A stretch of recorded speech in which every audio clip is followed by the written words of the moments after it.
అందరూ దేవతల ప్రతిష్ఠ కుంభాభిషేక మహోత్సవాన్ని నిర్వహించాం. విశేషంగా శ్రీరామచంద్రస్వామి సీతారామచంద్రస్వామి యొక్క ప్రధానమైన సన్నిధి, దానితో పాటు పంచాయతన దేవతల యొక్క సన్నిధుల నిర్మాణం ఇక్కడ జరిగింది. సుందరమైనటువంటి ఈ దేవస్థానంలో ఇవాల్టి రోజున ఈ కుంభాభిషేక మహోత్సవం అనేది సంపన్నమైంది. ఎన్నో సంవత్సరాలుగా, ఎన్నో దశకాల నుంచి ప్రతినిత్యం విశేషంగా విష్ణు సహస్రనామ స్తోత్ర పారాయణని చేస్తూ ఈ బృందం ద్వారా సాంప్రదాయికంగా ఒక విశేషమైనటువంటి సంప్రదాయాన్ని, ఒక క్రమాన్ని అనుసరిస్తూ ఎంతో శ్రద్ధాభక్తిగా విష్ణు సహస్రనామ పారాయణ అర్చనాదుల్ని చేసుకుంటూ రావడం, ఈ విధంగా ఒక బృందంగా ఏర్పడి ఈ ఉత్తమమైనటువంటి కార్యాన్ని చేస్తూ ఉండడం అత్యంత సంతోషకరమైనటువంటి విషయం. మన సనాతన ధర్మాన్ని పునరుద్ధరించినటువంటి జగద్గురు శ్రీ శ్రీ ఆదిశంకర భగవత్పాదాచార్యుల వారు చేసినటువంటి అనేక ఉపదేశాలలో ఒక ముఖ్యమైనటువంటి ఉపదేశము అనంటే గేయం గీతా నామ సహస్రం అనేటటువంటిది. అంటే భగవద్గీతను పఠించాలి, సహస్రనామాన్ని పఠించాలి.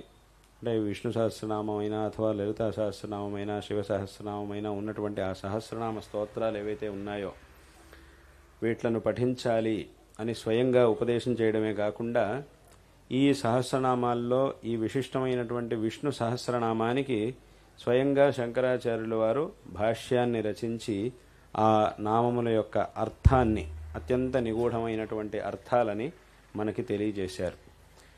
అందులోనూ ఒక్కొక్క నామానికి కొన్ని నామాలు ఎన్నోసార్లు మళ్ళీ విష్ణు సహస్రనామంలో వస్తూ ఉంటాయి, పునరావృతం అవుతూ ఉంటాయి. అటువంటి ఆ నామాలన్నిటికీ కూడా విశేషమైనటువంటి అర్థాలను అక్కడక్కడ శంకరాచార్యుల వారు చూపించారు. ఒకే నామం ఇంకో 2-3 సార్లు వచ్చినప్పుడు, 2-3 సార్లు కాదు చాలాసార్లు కూడా వచ్చేటటువంటి నామాలు ఉన్నాయి. వాటన్నిటికీ కూడా అర్థభేదాన్ని శంకరాచార్యుల వారు తమ యొక్క భాష్యంలో చూపించారు. కాబట్టి ఇవాళ రోజున ఈ విష్ణు సహస్రనామంలో ఉన్నటువంటి నామాల యొక్క అర్థాన్ని మనం సరిగ్గా తెలుసుకోవాలి అని అంటే దానికి ఉన్నటువంటి ఏకైక మార్గం శంకరాచార్యుల వారు రచించినటువంటి విష్ణు సహస్రనామ స్తోత్ర భాష్యం. కాబట్టి శంకరాచార్యుల వారు ఈ స్తోత్ర పారాయణని ఆదేశించడమే కాకుండా దీని యొక్క అర్థాన్ని కూడా భాష్యాన్ని రచించడం ద్వారా మనకి తెలియజేశారు, ఈ జగత్తుకి తెలియజేశారు. కాబట్టి ఇటువంటి ఈ మహిమాన్వితమైన విష్ణు సహస్రనామ స్తోత్ర పారాయణ చేసేవాళ్ల బృందం అంటే ఏమిటంటే మామూలుగా ఎన్నో బృందాలు ఉంటాయి, రకరకాల బృందాలు, సముదాయాలు, గుంపులు లోకంలో ఉండనే ఉంటాయి. ఆయా గుంపులు, ఆయా సముదాయాల యొక్క ఉద్దేశాలు వేరే ఏవేవో ఉంటూ ఉంటాయి. అటువంటి దాంట్లో ఈ విష్ణు సహస్రనామ పారాయణ చేయడానికే ఒక బృందం, దానికే ప్రత్యేకమైనటువంటి ఒక బృందాన్ని ఏర్పరచుకొని ఎన్ని సంవత్సరాలుగా విశేషంగా దీని పారాయణ చేస్తూ ఉండడం అనేది చాలా సంతోషకరమైనటువంటి విషయం. ఇప్పుడు విశేషంగా ఈ పంచాయతన దేవస్థానాన్ని నిర్మించి ఎన్నో సంవత్సరాల యొక్క ప్రయాస, అంటే ఎన్నో సంవత్సరముల యొక్క ప్రయత్నంతో, విశేషమైనటువంటి ప్రయత్నము, పరిశ్రమతో ఈ దేవాలయాన్ని, ఈ సుందరమైనటువంటి దేవాలయాన్ని నిర్మించారు. అదేవిధంగా ఇందులో ప్రతిష్టా కుంభాభిషేకాల్ని నిర్వహించాలి అని విశేషంగా శృంగేరికి వచ్చి మమ్మల్ని ప్రార్థించారు. అది కూడా ఎన్నో నెలలు, అదేదో నిన్న వాళ్ళు ప్రార్థిస్తే, నిన్న పొద్దున ప్రార్థిస్తే, నిన్న సాయంకాలం నిర్ణయిస్తే ఇవాళ పొద్దున వచ్చేసి చేసేసాము అన్నట్టుగా ఏం అవలేదు.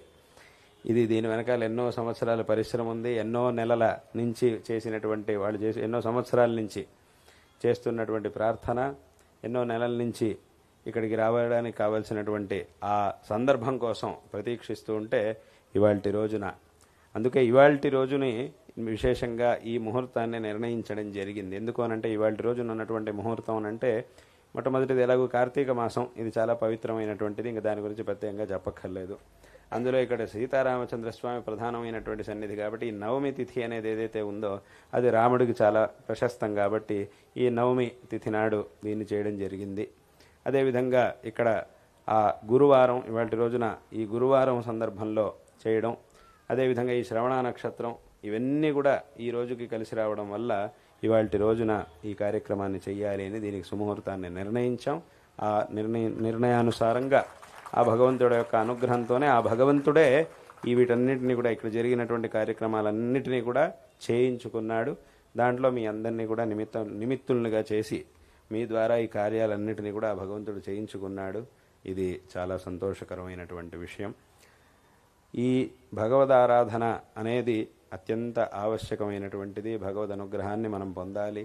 శంకర భగవత్పాదాచార్యుల వారు అందుకే చెప్తారు ఏమిటి అని అంటే భజగోవిందం భజగోవిందం గోవిందం భజ మూఢమతే అని చెప్పారు. అందుకోసమే ఈ వ్యర్థమైనటువంటి పనులు, వ్యర్థమైనటువంటి ఆలోచనలు, వ్యర్థమైనటువంటి మాటలను ఆడకుండా ఉన్నటువంటి సమయాన్ని, అమూల్యమైనటువంటి సమయాన్ని ఆ భగవద్భజన కోసం ఏదో ఒక రకంగా, భజన అంటే ఏదైనా సరే ఏదో ఒక రకంగా భగవద్ ఆరాధన కోసం వినియోగిస్తే తద్వారా అవే నిజమైనటువంటి సార్థకమైన క్షణాలు. ఏ సమయాన్ని అయితే మనం భగవత్ చింతన కోసం వినియోగిస్తామో అదే మన జీవితం యొక్క సార్థకమైనటువంటి కాలంగా దాన్ని మనం పరిగణించాలి. కాబట్టి అటువంటి ఆ భగవద్ ఆరాధన అనేది ఎంతో అవసరం. శంకరాచార్యుల వారు ఈ జగత్తుకి ఆ భగవద్ ఆరాధన యొక్క తత్వాన్ని ఉపదేశించారు. ఈ విశేషంగా ఈ భక్తి మార్గాన్ని ఈ జగత్తుకు ఉపదేశించారు. ఇక్కడ మన ధర్మంలో 3 మార్గాల్ని చెప్పారు శాస్త్రముల్లో. ఒకటి భక్తి మార్గం, ఇంకోటి కర్మ మార్గం, ఇంకోటి జ్ఞాన మార్గం. అందులోనూ ఈ మూడిట్లోనూ మొట్టమొదట భక్తి మార్గం మరియు కర్మ మార్గం, ఈ 2 ముందు, ఆ తర్వాత జ్ఞాన మార్గం, చివరికి జ్ఞాన మార్గం. జ్ఞాన మార్గం తర్వాత మళ్ళీ ఇంకేమీ ఉండదు, అక్కడికి అదే పూర్తి సమాప్తి. ఆ జ్ఞానాన్ని పొందాము అని అంటే జ్ఞానం కోసం ప్రయత్నం చేసి ఆ నివృత్తి ధర్మంలో జ్ఞానం కోసం ప్రయత్నం చేసి జ్ఞానాన్ని పొందిన తర్వాత ఇంకేమీ మిగలదు, చేయవలసినటువంటిది ఏది ఉండదు.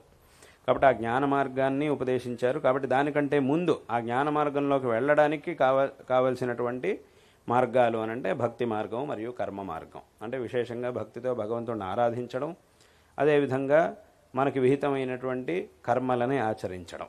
ఇవే భక్తి మార్గం మరియు కర్మ మార్గములు అని అంటే. ఈ విధంగా భక్తి మార్గాన్ని కర్మ మార్గాన్ని అనుసరించి తద్వారా ఆ జ్ఞాన మార్గంలోకి వెళ్ళి ఆ భగవద్ అనుగ్రహ ఈ జీవితాన్ని సార్థకపరుచుకోవాలి అని శంకరాచార్యులు వారు చూపించినటువంటి మార్గం.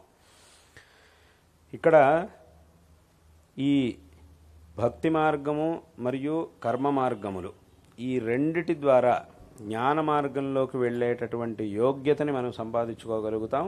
తద్వారా జ్ఞాన మార్గంలోకి వెళ్ళి ఆ తత్వాన్ని తెలుసుకొని ఈ జీవితాన్ని మనం మోక్షాన్ని పొంది ఈ జీవితాన్ని సార్థకపరుచుకోగలుగుతాం. కాబట్టి ఈ భక్తి మార్గము కర్మ మార్గం ఈ రెండిటిలోనూ అందరూ మొట్టమొదట వెళ్ళాలి. ఇలా భక్తి మార్గంలో కర్మ మార్గంలో వెళ్ళి అది ఇప్పుడు చెప్పినట్టుగా భగవద్ ఆరాధన చేసి మనకి విహితమైనటువంటి స్వధర్మాన్ని ఆచరిస్తే తద్వారా మనకు ఆ జ్ఞాన మార్గంలో వెళ్ళడానికి కావలసినటువంటి యోగ్యత అనేది వస్తుంది. తద్వారా ఈ జీవితం అనేది సార్థకం అవుతుంది.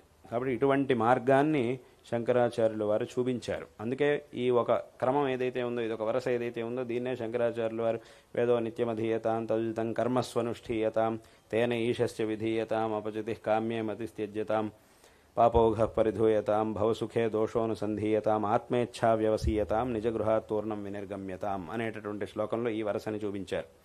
తదుదితం కర్మస్వనుష్ఠీయతాం, ఆ వేదోక్త కర్మల్ని ఆచరించాలి అని చెప్తూ కర్మ మార్గం యొక్క మహత్యాన్ని అక్కడ చూపించారు. అదేవిధంగా తేన ఈశస్య విధీయతాం అపచితి అని ఆ ఈశ్వర ఆరాధన భగవద్ ఆరాధన ఆ భక్తి మార్గం గురించి కూడా అక్కడ చూపించారు. ఇంకా ఎన్నో చోట్ల ఈ భజగోవిందం భజగోవిందం అనే స్తోత్రంలో కానీ అథవా భగవతో భక్తిర్దృఢాధీయతాం ఇదే స్తోత్రంలోని ఈ ఉపదేశ పంచకంలోనే ముందుకెళ్ళిన తర్వాత భగవతో భక్తిర్దృఢాధీయతాం అని అక్కడ కూడా భక్తి మార్గాన్ని చెప్పారు. అదేవిధంగా భక్తి కిన్న కరోత్యహో వనచరో భక్తావతం సాయతే అని అక్కడ శివానంద లహరిలో భక్తి యొక్క మహాత్మ్యాన్ని చూపించారు.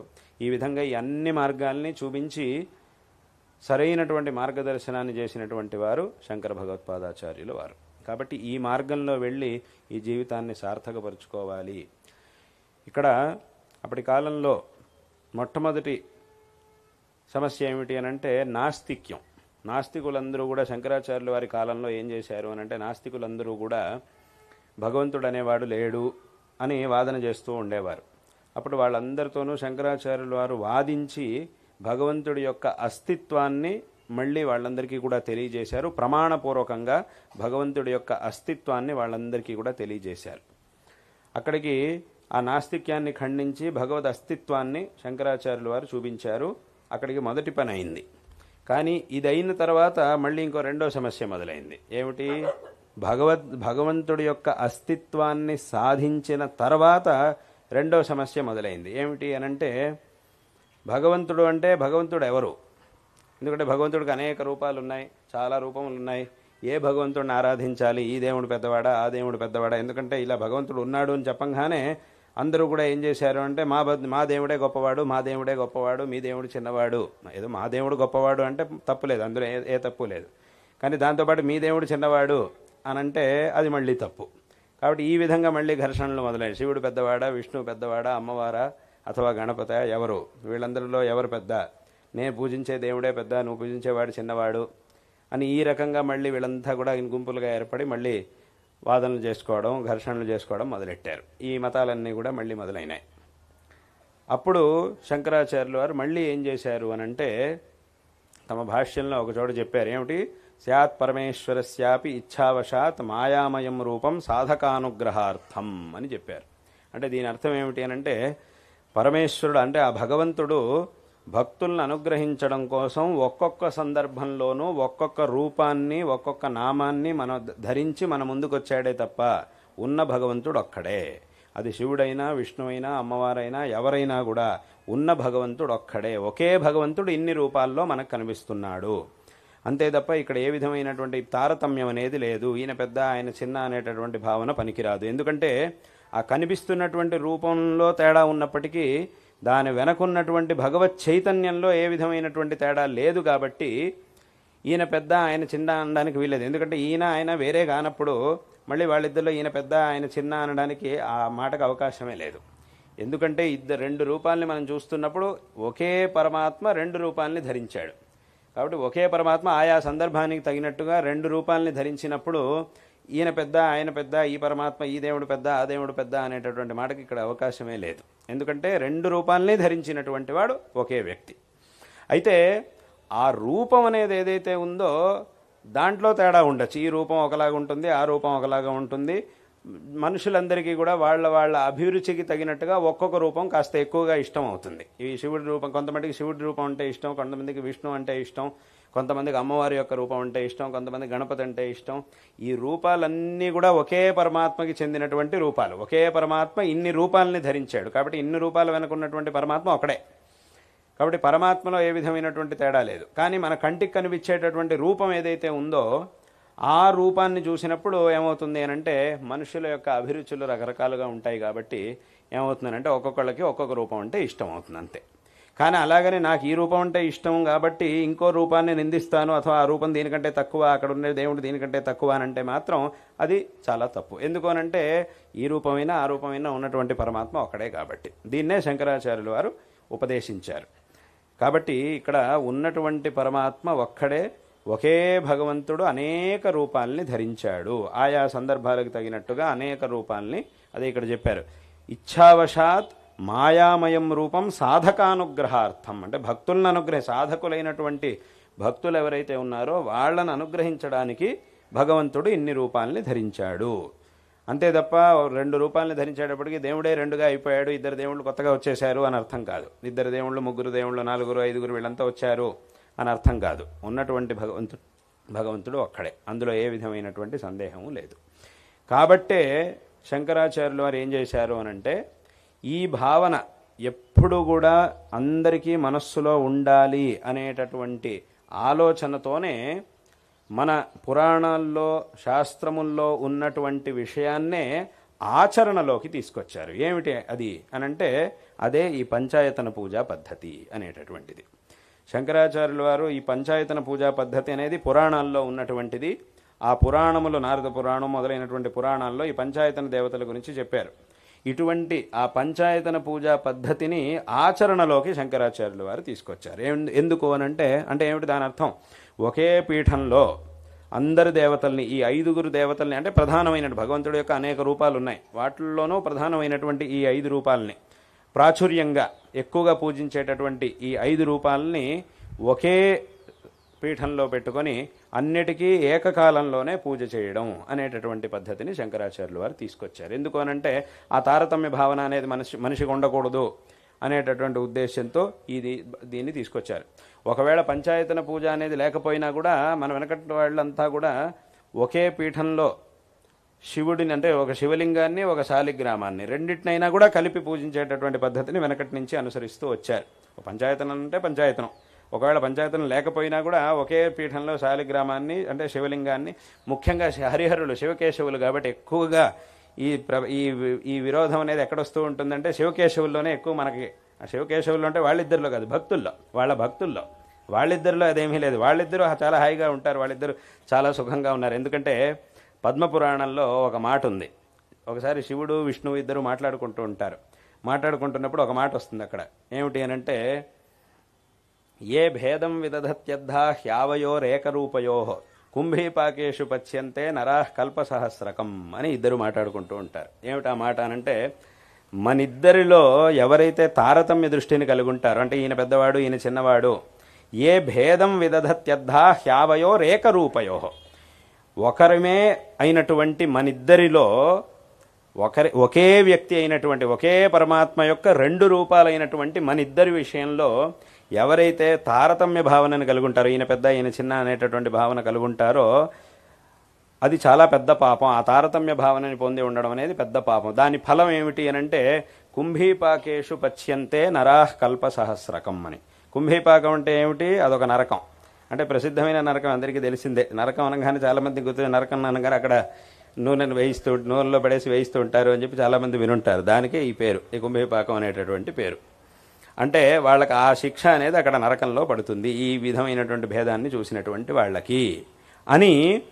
ఈ మాట ఎవరంటున్నారు? ఎవరో అనట్లేదు, స్వయంగా హరిహరులు ఇద్దరు కూడా మాట్లాడుకుంటూ ఉన్నప్పుడు ఆ సందర్భంలో వచ్చినటువంటి మాట. దీన్ని మనం ఆ పద్మపురాణంలో చూడొచ్చు. కాబట్టి అక్కడికి ఏమైంది అనంటే దీన్నే శంకరాచార్యులు వారు చెప్పారు, ఈ జగత్తుకి చెప్పారు. ఏమిటి అనంటే ఆ పరమాత్మ యొక్క విషయంలో ఏ విధమైనటువంటి భేద దృష్టి అనేది ఉండకూడదు, ఒకే పరమాత్మ యొక్క రూపములు ఇవన్నీ. అయితే ఆ పరమాత్మ ఇన్ని రూపాల్ని ధరించాడు, అటువంటి ఆ పరమాత్మను ఆరాధించాలి అనంటే ఆ నిర్గుణుడు నిరాకారుడైనటువంటి పరమాత్మను ఎవరు ఆరాధించలేరు. కాబట్టి ఆ పరమాత్మను ఆరాధించాలంటే ఒక రూపం కావాలి. అప్పుడు ఏ రూపాన్ని ఒక రూపాన్ని నేను ఆరాధించాలి అని మనం ఆ రూపం గురించి శాస్త్రాలని చూసినప్పుడు ఈ రూపాలన్నీ కూడా మనకు కనబడతాయి. అంటే శివుడు, విష్ణువు, అమ్మవారు, గణపతి, ఈ రూపాలన్నీ కూడా మనకి గోచరిస్తాయి. ఇన్ని రూపాల్లో మనకి ఏ రూపం అయితే బాగా నచ్చుతుందో మన యొక్క అభిరుచి ప్రకారం, అది మనుషుల యొక్క అభిరుచి అంతే.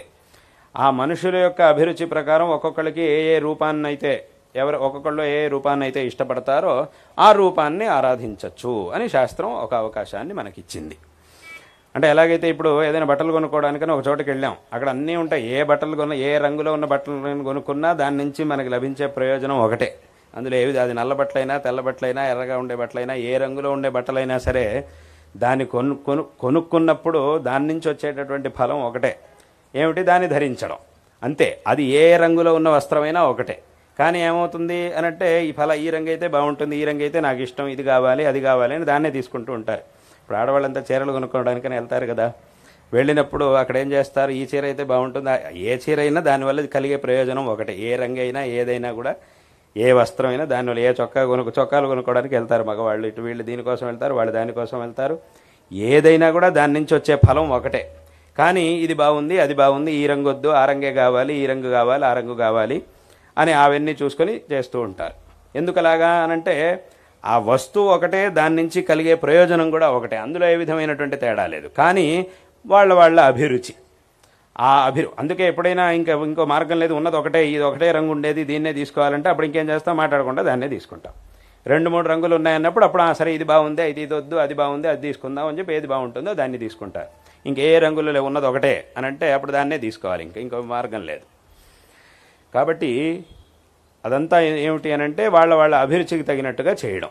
అదేవిధంగా ఇన్ని స్వరూపాలు ఉన్నాయి, భగవంతుడు ఎన్నో సందర్భాల్లో ధరించినటువంటి ఎన్నో రూపాలు ఉన్నాయి.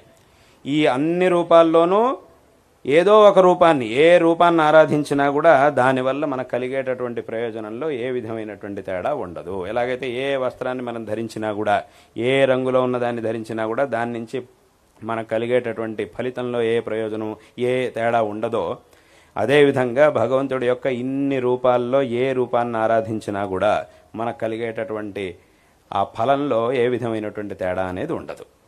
కానీ ఒక అవకాశాన్ని శాస్త్రం ఇచ్చింది, మీ అభిరుచికి తగినట్టుగా ఏదైనా ఒక రూపాన్ని ఆరాధించుకోవచ్చు అని ఒక అవకాశాన్ని శాస్త్రం మనకిచ్చింది, అంతే ఇక్కడ ఉండేటటువంటి తేడా. కాబట్టి దీన్నే శంకరాచార్యుల వారు ఉపదేశించారు. కాబట్టి ఉన్నటువంటి ఆ భగవంతుడు ఒక్కడే, ఒకే భగవంతుడు ఇన్ని రూపాల్లో ఉన్నాడు. కాబట్టి ఏ విధమైనటువంటి తారతమ్య దృష్టి లేకుండా అందరూ కూడా చక్కగా భగవదారాధన చేసి భగవంతుణ్ణి ఆరాధించడం అనేది ముఖ్యం. కాబట్టి అందరూ కూడా చక్కగా భగవదారాధన చేసి ఆ భగవంతుడు అనుగ్రహానికి పాత్రులు కావాలి అనేటటువంటి విషయాన్ని ఉపదేశించి, ఇది ఎప్పుడూ కూడా మనకి ఆ భావన మనలో ఉండాలి అనేటటువంటి ఉద్దేశంతోనే ఈ పంచాయతన పూజా పద్ధతిని శంకరాచార్యుల వారు ఏర్పరిచారు. కాబట్టి ఈ రకంగా ఆ పంచాయతన పూజా పద్ధతి అనేది వెనకటి నుంచి కూడా వస్తూ ఉన్నది. కాబట్టి ఇటువంటి ఆ దేవతా తారతమ్యం అనేది ఏదైతే ఉందో దాన్ని చూడడం అనేది చాలా పెద్ద పాపం.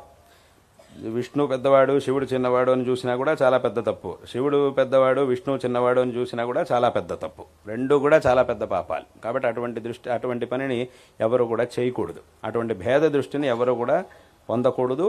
వాళ్ళ అభిరుచికి తగినట్టుగా దేన్నైనా ఆరాధించవచ్చు, అందులో సందేహం లేదు. కానీ ఆ ఇతర దేవతా స్వరూపం మీద ఆ తారతమ్య భావన అనేది ఎప్పుడు కూడా మనకి ఉండడానికి వీల్లేదు.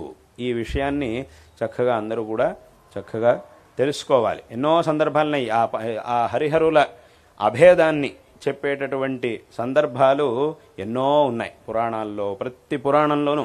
ఎందుకంటే ఒక్కొక్క పురాణంలో కొన్ని పురాణాలు విష్ణువుకి సంబంధించిన ఉంటాయి, కొన్ని పురాణాలు శివుడికి సంబంధించిన ఉంటాయి, కొన్ని అమ్మవారికి సంబంధించిన ఉంటాయి.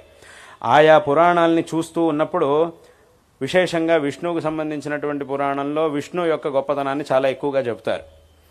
అప్పుడు ఆ గొప్పతనాన్ని చెప్పేటప్పుడు ఏముందంటే శివుడిని కొంచెం చిన్నవాడిగా చూపిస్తున్నారు అని మనకు అనిపిస్తుంది. అలాగే శివ పురాణాన్ని చూసినప్పుడు ఏమంటే శివుడిని చాలా గొప్పవాడిగా చూపిస్తారు. అలా చూపిస్తున్నప్పుడు విష్ణువుని ఏదో కొంచెం చిన్నగా చూపిస్తున్నట్టుగా మనకు అనిపిస్తుంది.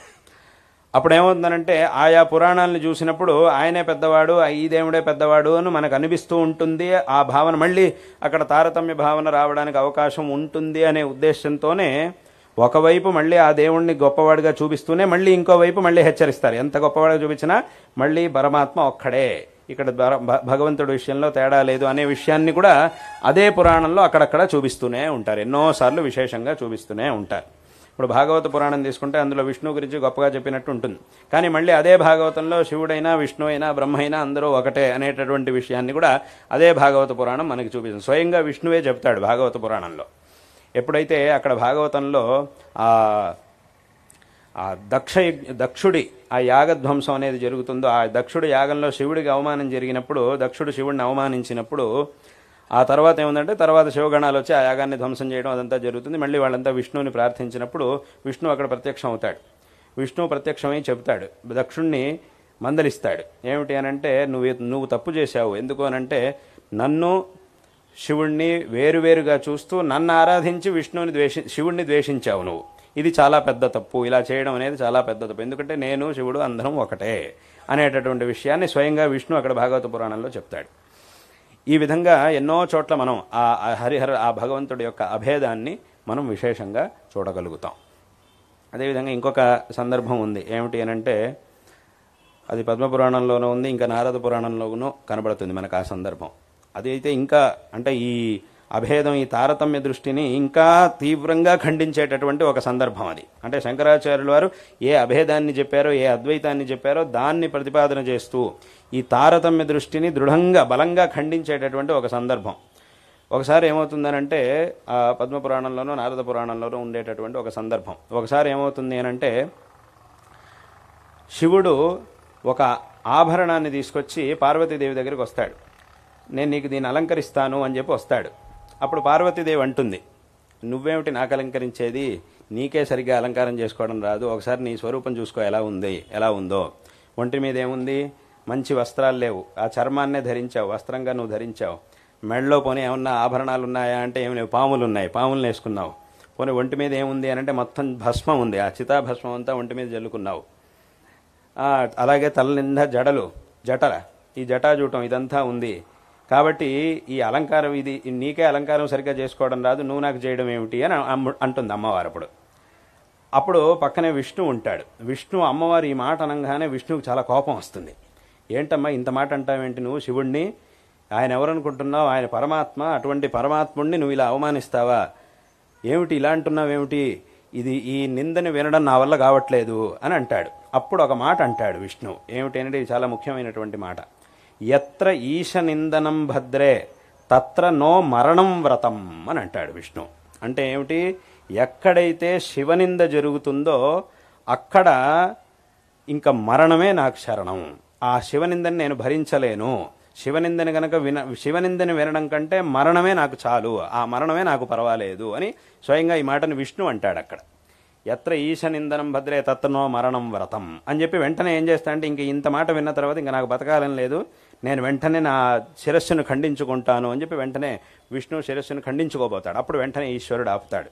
ఆపి ఒక మాట అంటాడు. ఏమిటి అని అంటే, లేదు పార్వతీదేవి అలా అన్నదని చెప్పి నువ్వేమి కోపగించుకోకు, ఎందుకంటే పార్వతీదేవి నా భార్య, నేను ఆమె భర్తను కాబట్టి ఇలా భార్యాభర్తల మధ్యలో అప్పుడప్పుడు ఇలా ఏదో సరదాగా 2-3 మాటలు ఇలా జరుగుతూనే ఉంటాయి.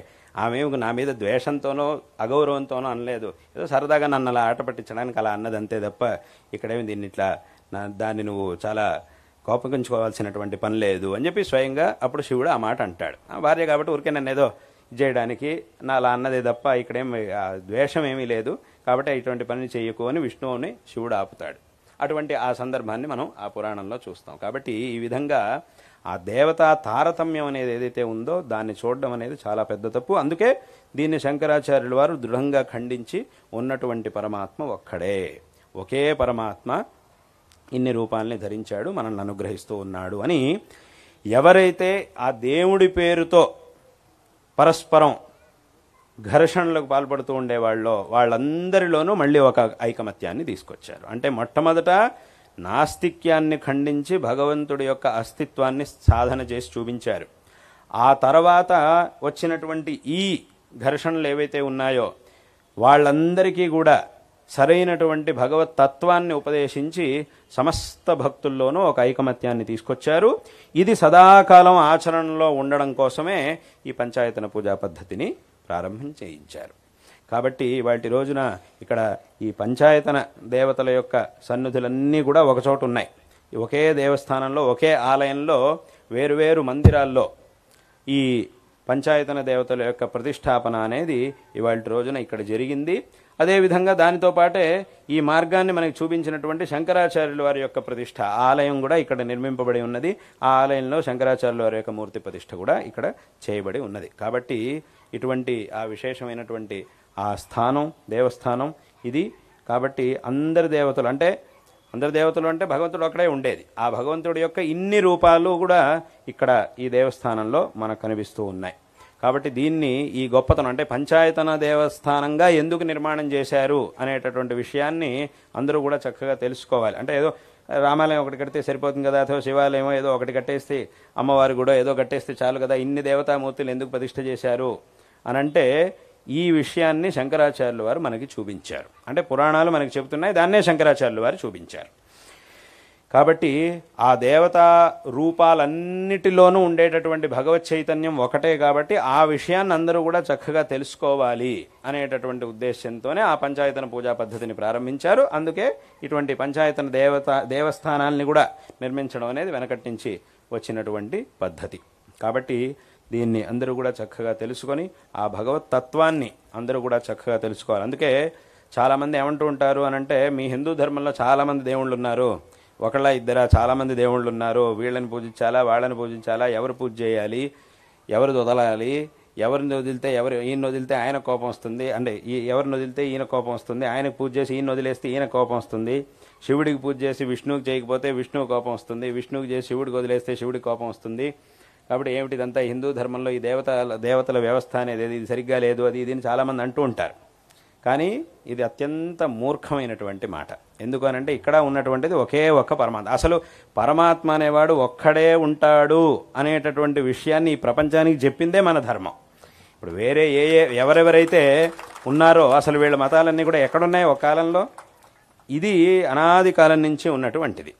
ఎవరైతే ఇలా ఆక్షేపణ చేస్తున్నారో, మా మతంలో అయితే ఉన్నది ఒకే ఒక్క దేవుడు, కానీ మీ మతంలో మాత్రం ఇంతమంది దేవుళ్ళు ఉన్నారు అని ఎవరైతే అంటున్నారో, అసలు ఉన్న భగవంతుడు అనేవాడు ఒక్కడే ఉండడానికి సాధ్యం. 2-3 దేవుళ్ళు ఉండడానికి వెళ్ళేది. 2-3 ముఖ్యమంత్రులు ఒకేసారి ఉండరు ఎక్కడా కూడా, అథవా 2-3 ప్రధానమంత్రులు ఒకేసారి ఉండరు. 2 ప్రధానమంత్రులు ఒకేసారి ఒక దేశంలో ఎప్పుడు ఉండరు, ఒకళ్ళ తర్వాత ఒకళ్ళు ఉండొచ్చు.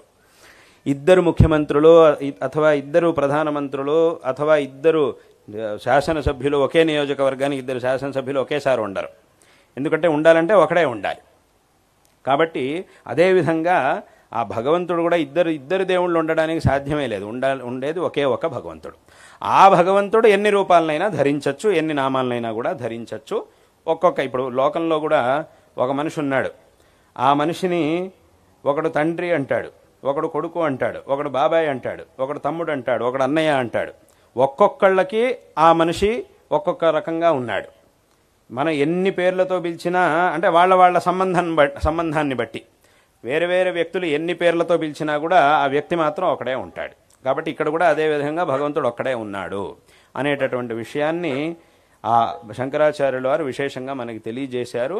కాబట్టి ఎవరైతే ఇట్లా ఆక్షేపణలు చేస్తుంటారో అవన్నీ కూడా అసంగతమైనటువంటిది. అంటే కొంతమందికి ఒక ప్రశ్న వస్తుంది, మరి మన ధర్మంలో ఏదో 3 కోటి దేవతలు ఉన్నారు, 33 కోట్ల మంది దేవతలు ఉన్నారు అంటుంటారు కదా, మరి అదేమిటి అని చాలామందికి అనిపిస్తూ ఉంటుంది. 33 కోట్ల మంది దేవతలు ఉన్నారు. కొంతమంది ఇది కూడా అడుగుతుంటారు, మీ హిందూ ధర్మంలో 33 కోట్ల మంది దేవతలు ఉన్నారంటారు. 33 కోట్ల మంది అంటే అసలు ఎట్లా కుదురుతుంది? వాళ్ళు ఎవరు? వాళ్ళ పేర్లు ఏమిటి? వాళ్ళు ఎక్కడుంటారు? ఒక్కొక్కళ్ళు ఎవరెవరు ఏమిటి అని కొంతమంది అడుగుతూ ఉంటారు. కానీ ఇక్కడ దీని యొక్క అర్థం ఏమిటి అనంటే 33 కోట్ల మంది దేవతలు అనంటే దాని అర్థం ఏమిటి అనంటే భగవంతుడు ఎన్ని రూపాలనైనా కూడా ధరించగలుగుతాడు అనేటటువంటి విషయం. అంటే భక్తులను అనుగ్రహించడం కోసం ఎన్ని రూపాలనైనా కూడా ధరించగలుగుతాడు అనేటటువంటి విషయాన్ని మనకి చెప్పడం కోసం 33 కోట్లు అని చెప్పారంతే. వాస్తవం 33 కోట్లు కాదు, 33 కోట్ల కంటే కూడా ఎక్కువ కూడా అవ్వచ్చు. కానీ అన్ని రూపాలు, ఎన్ని దేవతలు ఎన్ని రూపాలు ఉన్నా కూడా వాటన్నిటినీ ధరించండి ఒకే పరమాత్మ. అంటే ఒకే పరమాత్మ ఎన్ని రూపాలనైనా ధరించగలుగుతాడు, ఒకే సందర్భంలో ఎన్ని చోట్లకైనా వెళ్ళగలుగుతాడు, ఎంతమందినైనా అనుగ్రహించగలుగుతాడు. ఆ సామర్థ్యం ఉన్నటువంటి వాడు భగవంతుడు అని ఆ భగవత్ సామర్థ్యాన్ని మనకు తెలియజేయడం కోసం అలా చెప్పారు అంతే. ఇప్పుడు భగవంతుడి గురించి చెప్పేటప్పుడు సహస్రశీర్ష పురుష సహస్రాక్ష సహస్రపాత్ అన్నారు. అంటే సహస్రాక్ష అంటే ఏమిటి? 1000 కళ్ళు.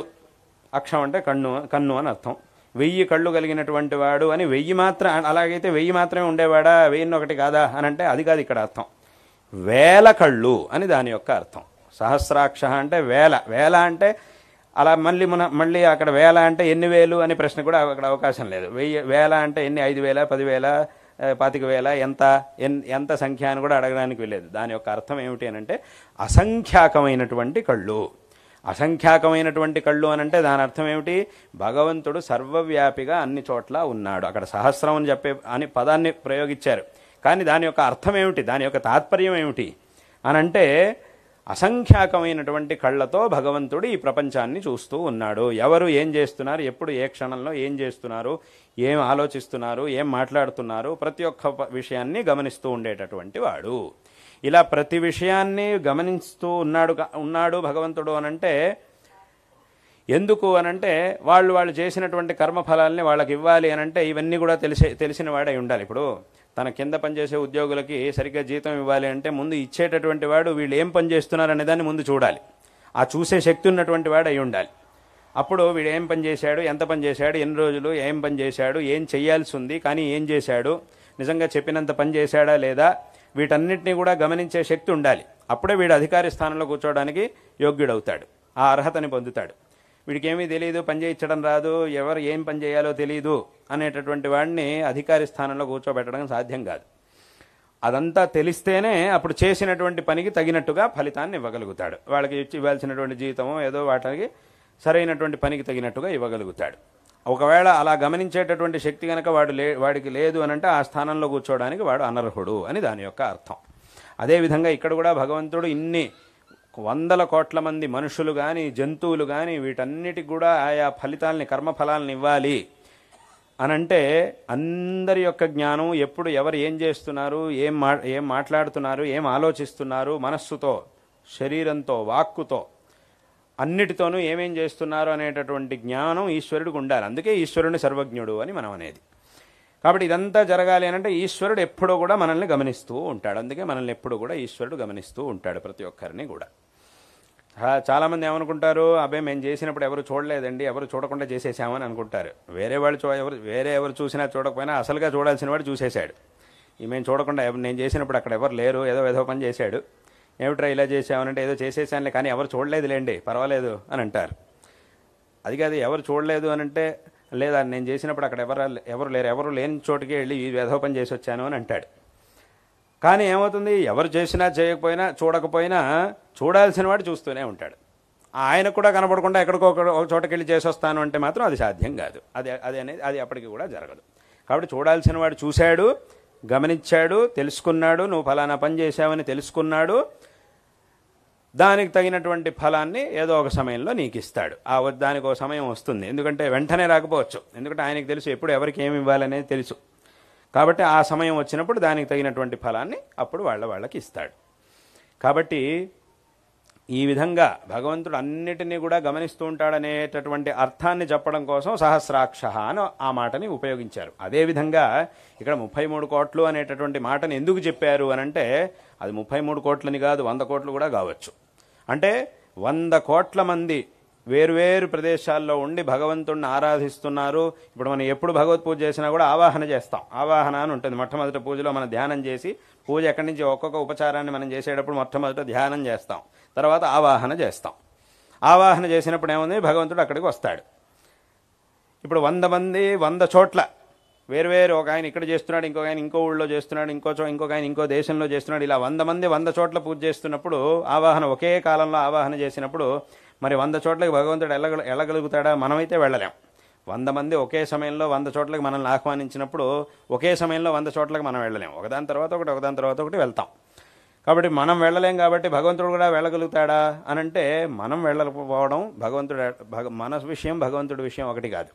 మనం వెళ్ళలేకపోవచ్చు, కానీ భగవంతుడు వెళ్ళగలుగుతాడు.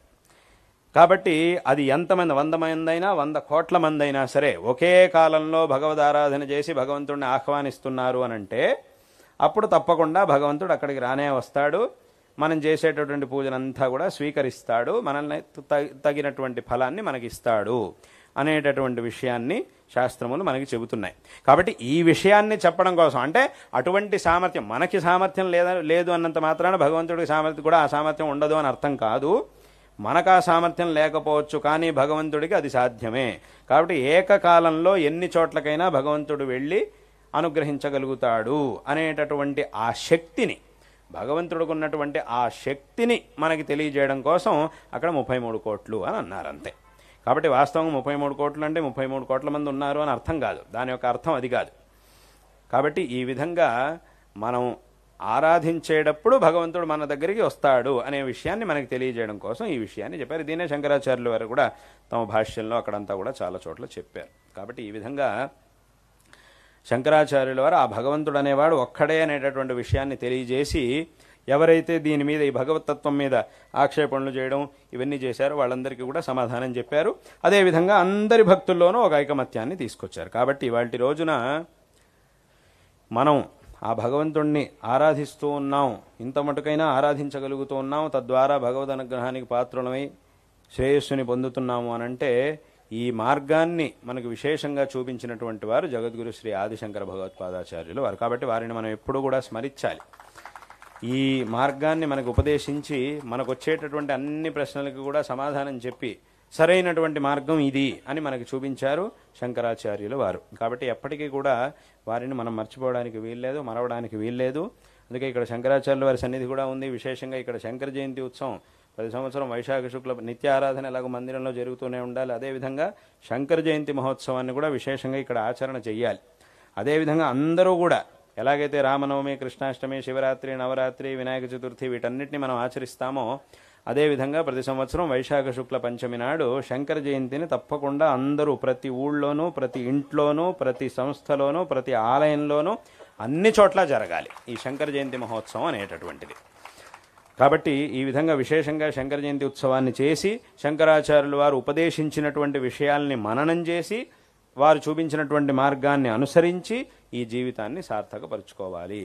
నిజంగా శంకరాచార్యుల వారి యొక్క అవతారం గనక అవ్వకపోయి ఉంటే ఇవాళ రోజున ఎక్కడా కూడా మనం కించిత్తు ఈ ధర్మాన్ని చూడడం అనేది సాధ్యమయ్యేది కాదు. వారి యొక్క అవతారం అయ్యి శంకరాచార్యుల వారు ఇంత దృఢంగా ఈ ధర్మాన్ని సంస్థాపన చేశారు కాబట్టే వారి అవతారం అయిన తర్వాత ఇన్ని శతమానాలు గడిచినా కూడా ఇన్ని శతమానాల్లో ఈ ధర్మం మీద ఎన్నో ఆక్రమణలు, ఈ ధర్మాన్ని విధ్వంసం చేయడానికి ఎన్నో ప్రయత్నాలు జరిగినా జరుగుతూ ఉన్నా కూడా ఇవాళకి ఇంత దృఢంగా ఈ ధర్మం అనేది ఉన్నది. దానికి కారణం ఎవరు అంటే శంకరులు చేసినటువంటి ఆ ధర్మ సంస్థాపన. శంకరాచార్యుల వారు అవతరించి ధర్మ సంస్థాపనని చేసి సరైనటువంటి మార్గాన్ని మనుషులకి మనందరికీ కూడా ఉపదేశించిన తర్వాత ఇంకా ఎంతోమంది ఆచార్యులు వచ్చారు. వాళ్ళందరూ కూడా వాళ్ళ శైలిలో ధర్మ ప్రచారాన్ని చేశారు. కానీ మొట్టమొదట మనం స్మరించవలసింది అనంటే అది శంకర భగవత్పాదాచార్యుల వారిని. అందులో ఏమాత్రం సందేహం లేదు. ఇది అందరూ కూడా ఒప్పుకోవాల్సినటువంటి విషయం. కాబట్టి వారు చూపించినటువంటి ఆ మార్గాన్ని అనుసరించి కృతార్థులు కావాలి. విశేషంగా శంకరాచార్యుల వారు 3 రకాల కార్యాలని చేశారు. అందులో మొట్టమొదటి కార్యం గ్రంథ రచన. ఇప్పుడు చెప్పినట్టుగా భాష్యాలు, ప్రకరణ గ్రంథాలు, స్తోత్రాలు, ఇలా ఎన్నో గ్రంథాలని శంకరాచార్యుల వారు రచించారు. అది మొదటి కార్యం వారు చేసింది. ఈ గ్రంథములన్నిటిలోనూ ఏది అసలైనటువంటి తత్వం అనే దాన్ని మనకు వారు ఉపదేశించారు. కాబట్టి ఇది మొదటి కార్యం. రెండో కార్యం ఏమిటి అనంటే సంపూర్ణంగా భారతదేశంలో సంచారం చేశారు. మొత్తం భారతదేశం మొత్తం కాలినడకన వారు సంచారం చేశారు. అన్ని చోట్ల సంచారం చేసి ఎన్నో క్షేత్రాలకు వెళ్ళి ఆ క్షేత్రముల్లో ఉన్నటువంటి భగవత్ సాన్నిధ్యాన్ని ఇంకా విశేషంగా జాగృతం చేసి, ఇంకా అభివృద్ధి చేసి, ఆ క్షేత్రముల్లో ఉన్నటువంటి ఆ వేద విరుద్ధమైనటువంటి, శాస్త్ర విరుద్ధమైనటువంటి ఆచారాలు ఏవైతే ఉన్నాయో వాటన్నింటినీ కూడా సరిచేసి, అనాచారాలన్నింటినీ కూడా సరిచేసి మళ్ళీ ఒక ఉత్తమమైనటువంటి పూజా వ్యవస్థల్ని వీటన్నింటినీ కూడా ఏర్పరిచారు. ఇప్పటికి కూడా మనం ఎన్నో క్షేత్రాలకు వెళ్ళినప్పుడు అక్కడ శంకరాచార్యుల వారు వచ్చినటువంటి ఇతిహాసం, వారు ఏర్పరిచినటువంటి ఒక వ్యవస్థ, వీటన్నిటినీ కూడా మనం చాలా క్షేత్రాల్లో చూడగలుగుతాం. ఇప్పటికీ కూడా ఆ వ్యవస్థ ప్రకారమే ఇప్పటికి కూడా ఆయా క్షేత్రాల్లో జరుగుతున్నటువంటి పూజా పద్ధతులు వీటన్నిటిని కూడా మనం ఇప్పటికీ చూడగలుగుతాం. అందుకే విశేషంగా ఇప్పుడు ఉత్తర భారతంలో ఉన్నటువంటి బద్రీనాథ క్షేత్రం ఉంది. ఆ బద్రీ క్షేత్రంలో కేరళలో ఉండేటటువంటి నంబూద్రీలని అక్కడ అర్చకుల్నిగా శంకరాచార్యుల వారు నియమించారు. ఎందుకంటే ఆ అన్ని చోట్ల ఆ ఐక్యత అనేది రావాలి. భారతదేశంలో ఇది ఉత్తర భారతం, ఈ దక్షిణ భారతం, ఇటువంటి భావన ఉండకూడదు.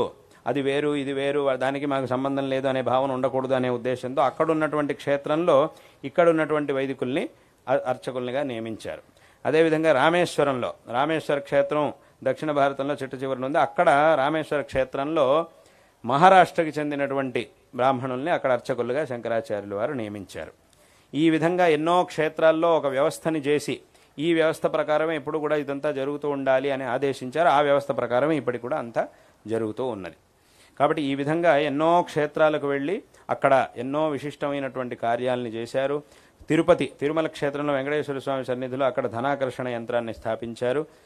కాబట్టే ఇప్పటికి కూడా మనం తిరుమలలో అక్కడ వెంకటేశ్వర స్వామి గుళ్ళో దర్శనానికి వెళ్లే ముందు ఎక్కడైతే మనం అక్కడ ఉన్నటువంటి ద్వారపాలకుల్ని దాటుకొని మనం లోపలికి వెళ్తాము. చాలామంది తిరుపతికి వెళ్ళినటువంటి వాళ్ళు ఉన్నారు.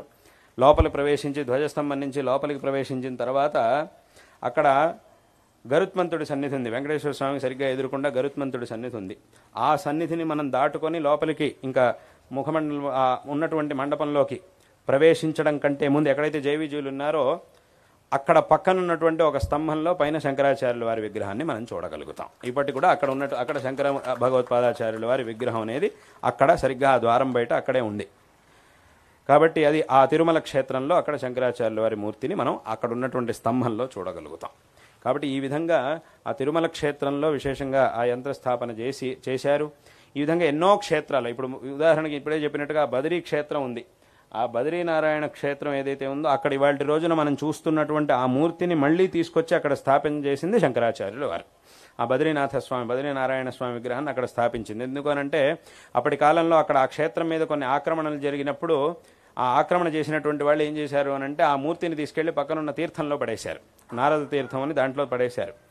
అప్పుడు శంకరాచార్యుల వారు అక్కడికి వెళ్ళి అక్కడ ఉన్నటువంటి పరిస్థితిని అంతా తెలుసుకొని వెంటనే ఏం చేశారు అనంటే ఆ తీర్థంలోకి దిగి, ఎందుకంటే వేరెవరి వల్ల దిగడం అనేది సాధ్యం కాదు, అటువంటి ఆ వాతావరణంలో, ఆ చల్లని వాతావరణంలోనూ దాంట్లోకి దిగి లోపల ఉన్నటువంటి మూర్తిని మళ్ళీ తీసుకొచ్చి స్థాపన చేశారు. దాన్నే ఇప్పుడు మనం బదరీ క్షేత్రంలో భగవంతుడిని బద్రీనారాయణుడి దర్శనాన్ని మనం చేస్తూ ఉన్నాం. ఈ విధంగా ఎన్నో క్షేత్రాల్లో, అది జగన్నాథ స్వామి క్షేత్రం పురిలో, అక్కడ కూడా విశేషంగా భగవన్మూర్తి స్థాపన చేశారు. ఈ విధంగా ఎన్నో క్షేత్రాల్లో శంకరాచార్యుల వారు అక్కడ ఉన్నటువంటి భగవత్ సాన్నిధ్యాన్ని ఇంకా జాగృతం చేసి ఆ క్షేత్రముల్లో ఒక విశేషమైనటువంటి పూజా పద్ధతుల్ని ప్రారంభించారు, సరి చేశారు అన్ని చోట్ల కూడా.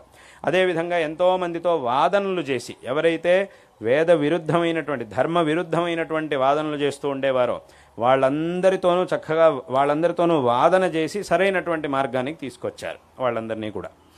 ఈ విధంగా ఎన్నో కార్యాల్ని ఆ విజయయాత్ర కాలంలో శంకరాచార్యులు వారు చేశారు. ఆ తర్వాత మళ్ళీ మూడో కార్యం ఏమిటి అనంటే ఈ 4 ఆమ్నాయ పీఠముల యొక్క స్థాపన. 4 దిక్కుల్లోనూ 4 ఆమ్నాయ పీఠాలని స్థాపించారు. ఇటువంటి ఆమ్నాయ పీఠముల్లో ఈ దక్షిణ దిక్కులో శృంగేరి క్షేత్రంలో శారదామ్మవారిని ప్రతిష్టాపన చేసి ఈ పీఠాన్ని స్థాపించారు కాబట్టి ఇది శారదా పీఠము అనేటటువంటి నామాన్ని పొందింది ఈ దక్షిణామ్నాయ శృంగేరి శారదా పీఠం.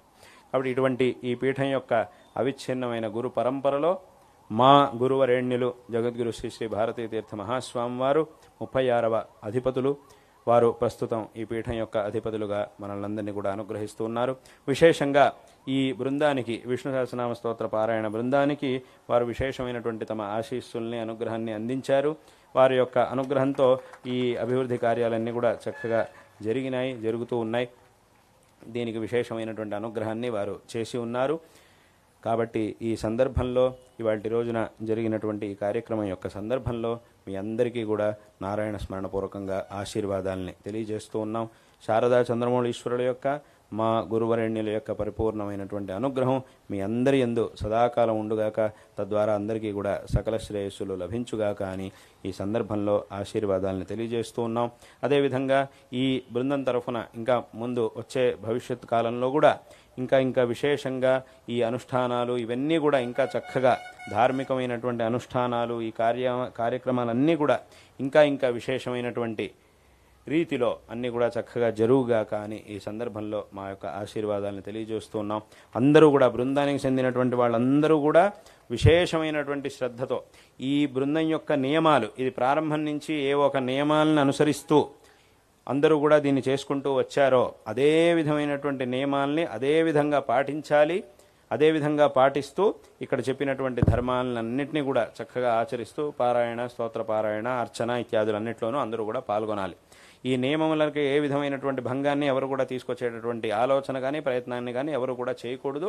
అందరూ కూడా ఆ నియమాలకు తగినట్టుగా తప్పకుండా చక్కగా ఆచరించాలి అనేటటువంటి విషయాన్ని కూడా ఈ సందర్భంలో అందరికీ కూడా తెలియజేస్తూ అందరూ కూడా ఒక విశేషమైనటువంటి ఐకమత్యంతో ఉండి ఆ నియమాలు ఏవైతే ఉన్నాయో, ఎందుకంటే వ్యక్తులు మారుతూ ఉంటారు, వ్యక్తుల యొక్క మనస్థితులు కూడా మారిపోతూ ఉంటాయి. అందుకోసమే నియమాలని చేసేది. అసలు నియమం చేసేది ఎందుకు అనంటే దాని ఉద్దేశ్యమే, నియమాన్ని చేయడం వెనకాల ఉండే ఉద్దేశ్యమే ఏమిటి అనంటే ఒక్కొక్క సందర్భంలో ఒక్కొక్క మనిషి ఒక్కో రకంగా ఆలోచిస్తూ ఉంటాడు, ఒక్కొక్కళ్ళు ఒక్కొక్క రకంగా వాళ్ళు ఇష్టం వచ్చినట్టు చేస్తూ ఉంటారు. అలా జరగకూడదు, ఎవరైనా కూడా ఒకే రకంగా జరగాలి అనేటటువంటి ఉద్దేశ్యంతోనే అసలు ఈ నియమాల్ని ఏర్పరచడం అనేటటువంటి పరంపర వెనకటి నుంచి వచ్చింది. కాబట్టి ఏ నియమాలనైతే ప్రారంభంలో దీనికి చేసి ఉన్నారో అదేవిధంగా అన్నీ కూడా చక్కగా జరగాలి, అందరూ కూడా అదే విధమైనటువంటి శ్రద్ధతో దీంట్లో పాల్గొనాలి అనేటటువంటి విషయాన్ని ఈ సందర్భంలో తెలియజేస్తూ ఇంకా ఇందాక మాట్లాడుతున్నప్పుడు వెంకటేశ్వర్లు గారు ఇంకా కొన్ని ఇక్కడ భవిష్యత్తులోనూ చేయవలసినటువంటి కొన్ని అభివృద్ధి కార్యాలు వాటి గురించి ఇంకా ఇందాక నివేదన చేశారు. ఆ అన్ని కార్యాలు ఇప్పటివరకు జరిగినటువంటి కార్యముల్లో ఎంతోమంది భక్తులు చాలా శ్రద్ధాభక్తులతో విశేషమైనటువంటి శ్రద్ధాభక్తులతో ఈ ఉత్తమమైనటువంటి కార్యంలో పాల్గొన్నారు. విశేషమైనటువంటి తమ సేవను అందించారు. ఈ ముందు జరిగేటటువంటి కార్యక్రమాలు కూడా భక్తులందరి యొక్క సహకారంతో మీరు సంకల్పించినటువంటి ఆ కార్యాలు కూడా చక్కగా జరుగుగాక, శీఘ్రంగా కార్యములన్నీ కూడా సంపన్నం అవుగాక అని ఈ సందర్భంలో ఆశీర్వాదాలను తెలియజేస్తూ ఈ సందర్భంలో అందరికీ కూడా నారాయణ స్మరణపూర్వకంగా ఆశీర్వాదాన్ని తెలియజేస్తున్నాం. ఈ బృందం యొక్క సభ్యులందరికీ కూడా మా యొక్క ఆశీర్వాదాన్ని తెలియజేస్తున్నాం. విశేషంగా వెంకటేశ్వర్లు గారికి దీనికోసం చాలాసార్లు ఆయనతో పాటు ఉండే వాళ్ళందరూ కూడా సామాన్యంగా చెప్పాలంటే నెల శృంగేరికి వస్తూ ఉండేవాళ్ళు. ప్రతిసారి సామాన్యంగా నెలకోసారి వచ్చినట్టే అయింది దాదాపుగా. ప్రతిసారి రావడం, ఇది ఎప్పుడు కార్యక్రమం ఎప్పుడవుతుంది రావడం, అథవా అడగడం, ఫోన్ చేసి అడగడం, ఎప్పుడు కూడా ఫోన్ చేస్తూనే ఉండేవారు. ఎప్పుడైంది, దీని ముహూర్తం పెట్టారా, ఎప్పుడు జరుగుతుంది కార్యక్రమం అని అడుగుతూనే ఉండేవాళ్ళు. సరే నేను చెప్పాను, ఒకసారి నేనే చెప్పేశాను, కాదండి సరిగ్గా నేను నిర్ణయం చేసి తప్పకుండా మీకు చెప్తాను, అప్పటి వరకు మళ్ళీ అడగండి అని కూడా ఒకసారి చెప్పాను. నేను నిర్ణయం చేస్తాను, మిగతావన్నీ కూడా ఆలోచించి ఒక సమయం నిర్ణయం చేస్తాను, అప్పుడు మీకు చెప్తాను, చక్కగా జరుగుతుంది అని కూడా అప్పుడే చెప్పాను. నిర్ణయం చేస్తాను, నేను వస్తానని చెప్పి మాట ఇచ్చాను కాబట్టి తప్పకుండా వస్తాను, దానికి సమయం నిర్ణయం చేస్తాను, నేను వస్తాను, చేస్తాను, చక్కగా జరుగుతుంది అని కూడా అప్పుడే చెప్పాను. అదేవిధంగా ఈశ్వర అనుగ్రహంతో చక్కగా జరిగింది. అదేవిధంగా ఇవాళ రోజున ఈ కార్యక్రమం అనేది చక్కగా జరిగింది. చాలా సంతోషకరమైనటువంటి విషయం. ఆయనకి అందరికీ కూడా మా యొక్క ఆశీర్వాదం, వెంకటేశ్వర గారికి, రామకృష్ణ గారికి అందరికీ కూడా మా యొక్క ఆశీర్వాదాలని తెలియజేస్తూ ఉన్నాం. మళ్ళీ అందరు మా పేరు చెప్పలేదని ఎవరు అనుకోవద్దు. కొంతమంది ఇద్దరి పేర్లు చెప్పాను, మా పేరు చెప్పలేదని ఎవరు అనుకోవద్దు.